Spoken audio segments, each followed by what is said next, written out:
Well, good morning, everyone, and good morning to you, Keith Murphy, our good friend from Essex Mortgage. We have some exciting news to talk about today. There have been some announcements from FHFA about loan limits, and so I'm going to turn it over to Keith to just give you the full information on how this comes about, when it comes about every year, how these loan limits are determined and set. And Keith, take it away. Jump right in here. Gladly, one of my favorite topics, talking about money and mortgages. So we had a nice surprise right before the Thanksgiving holiday break, and that was when the Federal Housing Finance Authority announced its new loan limits for 2021. What was unique about this year is they made the new loan limits for next year effective immediately. So these numbers that we're going to talk about, these numbers we're going to talk about are effective right now for loans that are going to be closed before the end of 2020. So we're getting a jump start on things. News. I have a buyer that I'm trying to get into contract, and that will really make a huge difference for them. Oh, well, excellent. And I think that was the government's intention, with all the pressures economically that have come as a result of COVID. I think they're just trying to give more juice to the housing market. And since most citizens of the United States net worth is in their real estate holdings, I think they want to make sure that that market stays stable and keeps growing, which these loan limits will do. It's gonna give more people access to the housing market, specifically here in Southern California. But let me take a step back for viewers to understand who is the Federal Housing Finance Authority, what do they do, and how do they come up with these numbers. So I'll start with who they are. Is they're a regulatory oversight agency that basically was put in place in 2008 during the housing crisis when Fannie Mae and Freddie Mac, if viewers don't remember, they were overcome by bad loans and became insolvent. And so the federal government had to take them into receivership to keep the housing market, the mortgage market liquid. They basically had to prop them up, and the Federal Housing Finance Authority was put in place to oversee and regulate Fannie Mae and Freddie Mac, which are the agencies for conventional mortgages.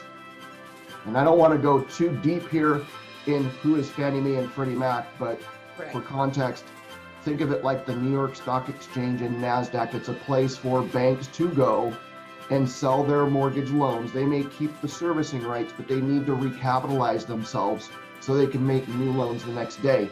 So Fannie Mae and Freddie Mac are very important in our housing market to create that liquidity. So a bank like ours can package, pool, securitize, sell our bonds, get recapitalized. We as a company retain servicing rights, but we still need to keep our capital, get our capital back because we are not a depository.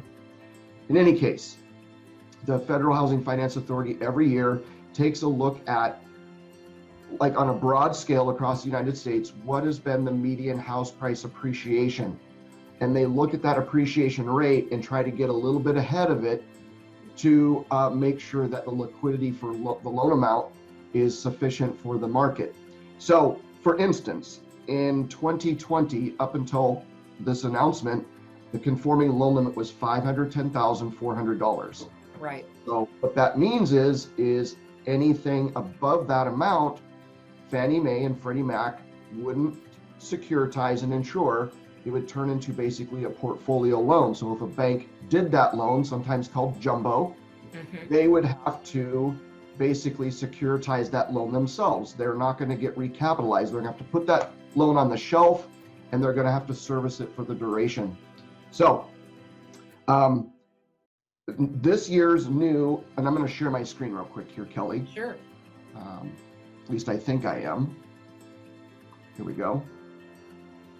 Well, I'll just jump in here and make a quick comment that what's interesting about that is that while there have been those loan limits, and as you said, there have been other financial institutions who have been willing to lend more than that, and they're going to keep that in their portfolio. Those are banks such as, or rather financial institutions like credit unions.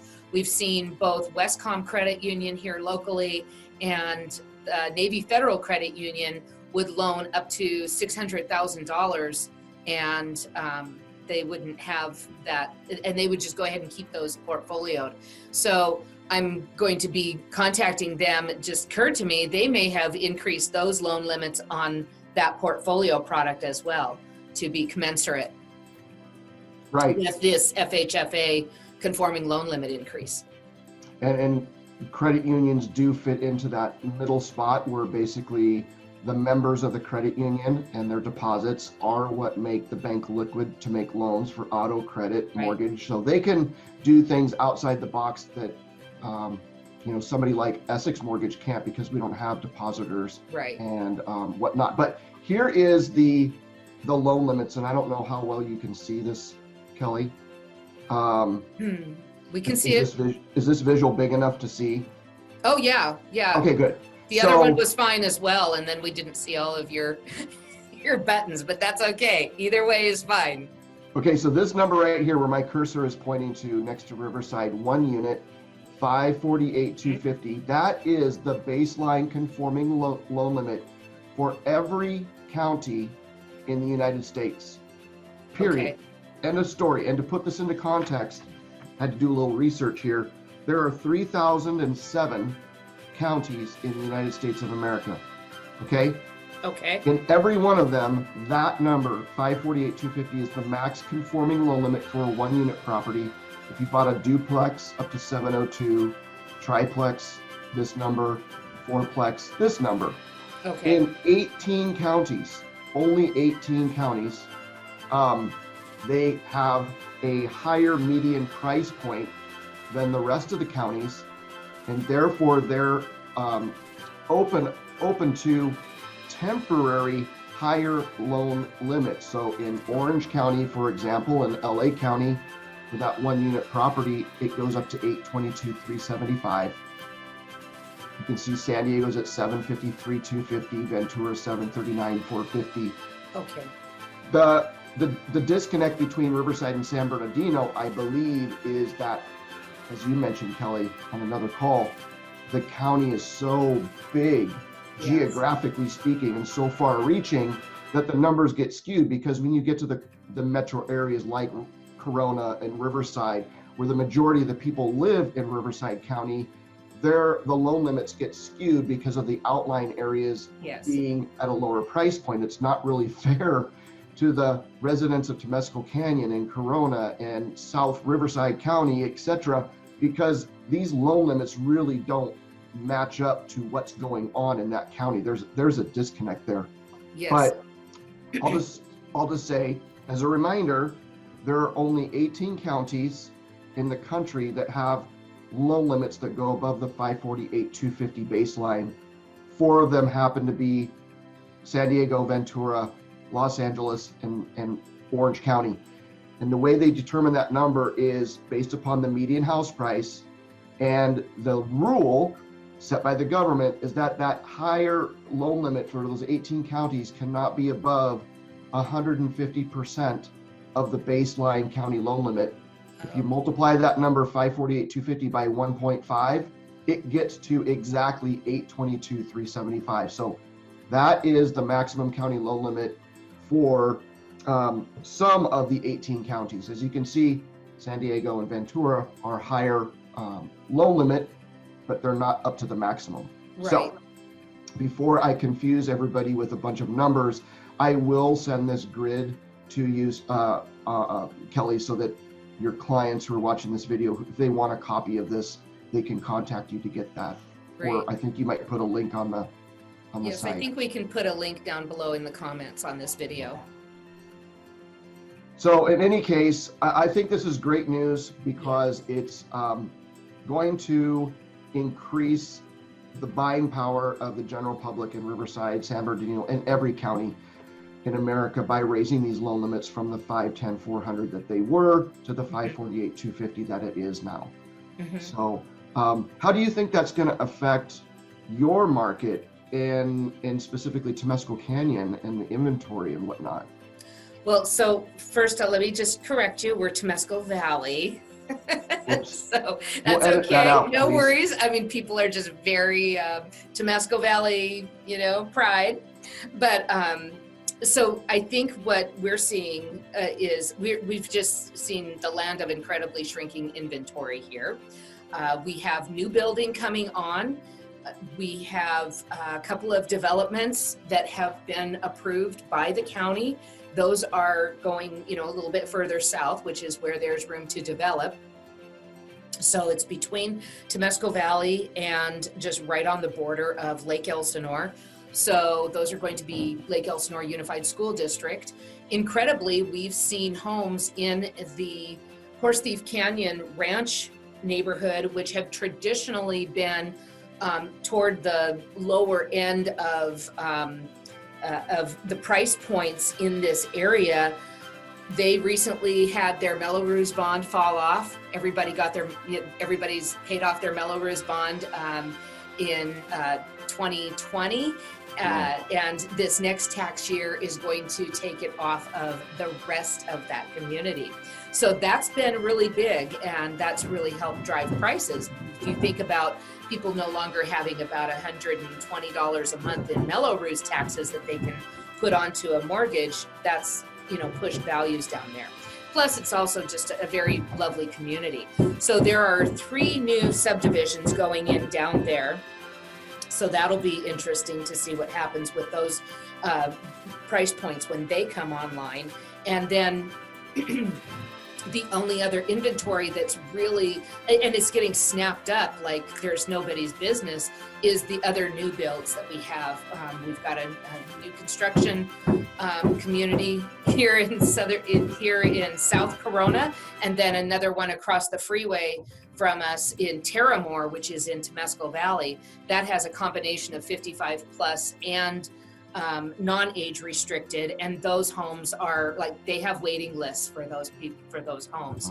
So they're coming on the market in the mid 5s to 6s, and they're just being snapped up right away. So we were talking a little bit before we got on about where this is going to take us. If you had like a 10% down mortgage and you can borrow 548 now instead of 510, it's going to look at your max price point at 609, and that's about where most of the new homes are coming on the market, is in that upper 5 to low 6 range. Fascinating. Yeah. And I guess that kind of speaks to what we were saying, that if they base the loan limits in Riverside County based on the metro areas, I'm guessing these loan limits would have been set much higher, like they are in other counties in Southern California. But, yes, I believe so. I was just reading an article in our local press enterprise, online, of course, being the techie that I prefer to be. But it was about the migration from the Orange County, LA County area out to more affordable Inland Empire. So regardless of the fact that you've got this differing loan, high balance loan limit in LA and Orange County, people still come out here because they're saying, well, I can, my rent is probably 30% less. And especially if they're looking at having been working from home or not working from home to now they are, and now they're schooling at home, they want more room, and it's the affordability is out here. Yeah, most definitely. I have a friend that was living in Santa Margarita, Rancho Santa Margarita, South Orange County, who sold her townhome, really all she could afford, at about $600,000, and the house that she wanted, nothing, very modest wants, but just a 3-bedroom home with a pool was going to cost anywhere from 1.2 to 1.5 million. She bought out your way, got a beautiful home with her pool, with a view, and got more square footage than she hoped for. And I believe her total purchase price was around $650, $675. So to your point, it's very attractive to be able to get an actual decent sized lot with a pool and a nice house and a nice community for what you would pay for a townhome here. Yes. Yes. So, And especially if you are, now working from home and you have children or college students who can't go to school on the campus and they have to be at home. Everybody wants to be comfortable in their space and have their space and be able to, let the kids go, do their schooling, be there, be present, but yet have that privacy if you have the need to work from home at the same time your kids are doing schooling. yeah, absolutely, totally makes sense. And speaking of needing to enjoy where you live and your home space, I can hear that you guys are working on improving yours. Yes, we are. It's that annoying as all get out. We should probably keep this short. Oh, but before we do end, I do want to make a clarification and then answer any questions you may have there, Kelly. And that is the FHA. So the Federal Housing Authority, FHA loans, are not regulated by the Federal Housing Finance Authority or Fannie Mae or Freddie Mac. I know all these acronyms and words make it very confusing, but the FHA loan is securitized by the Department of Housing and Urban Development, or Ginnie Mae. Ginnie Mae is a securitization pool HUD oversees. So like FHFA oversees Fannie and Freddie, HUD oversees Ginnie Mae. Now they make their own rules. Right. They typically follow the leadership of what Fannie and Freddie and FHFA are doing, but they have not made an announcement yet as to what their new loan limits will be for 2021. So these numbers that we've talked about today are just for conventional mortgages. FHA numbers will be coming out, I suspect, sometime by mid-December, probably going to be applicable after the first of the year. But my guess is they will raise their loan limit higher or closer to the county loan limit set by FHFA. And VA, for those that are veterans or know anybody who's veterans, for 2020 and going forward, there are no loan limits. So these new loan limits don't impact a veteran. You could buy a $1.5 million house with zero down. That's not a problem. These loan limits are not impacted by that because of the new VA rules. So, well, I look forward to hearing you give us the announcement on the FHA loan limits because, of course, I know we always have 3% down conventional and 5% down conventional, where there are lower down payment conventional products and programs. I still believe in the FHA product itself for a lot of people to get into that first home. It can be the difference between qualifying and not because of a little bit different guidelines that you can follow. Absolutely. Yep. And anybody who has questions about that can contact you, and you can put them in touch with me, and we can get them on the right path. My message to sellers would be, with rates at record low rates and these expanded loan limits, the buyer pool just increased by almost 7.5% from what it was a week ago or 2 weeks ago. So it's going to be a good year for real estate in 2021, and this is a big boost to that direction. Yes, absolutely, I agree. Well, thank you so much, Keith. Again, just your wealth of information and being able to strip it down and make it understandable for the average person that, just like you said, it can get overwhelming with all of these acronyms. So I appreciate you taking the time to explain that. And for, those who like to get deep into the weeds and really understand, this is the place to come. So we try and dissect a lot of these topics on a weekly basis, and please feel free to join us anytime. Keith, once again, I want to thank you for your time this morning, and we'll look forward to seeing you again next week.